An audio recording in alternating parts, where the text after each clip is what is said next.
এখানে আমরা জানতে পেরেছি আমাদের কিছু লোক এখনো জেলের মধ্যে আছে এবং আমাদের মামলাটা এখনো চলমান প্রক্রিয়া। ওটার কারণে এখনো অনেক লোক গ্রেপ্তার হচ্ছে। সেজন্য আমরা সরকারের প্রতি একটা কূটনৈতিক মাধ্যমে জিনিসটা সমাধান করা যায়, সেজন্য আমরা দাবিতে উত্থাপন করছি সরকারের কাছে।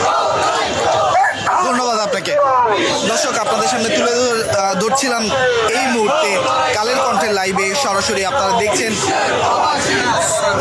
সংযুক্ত আরব আমিরাত সহ অন্যান্য যে দেশগুলোতে যারা জুলাই বিপ্লবে আন্দোলনের সময় তারাও সেখানে আন্দোলন করেছিল এবং তারা যারা সেখানে আহত হয়েছিল,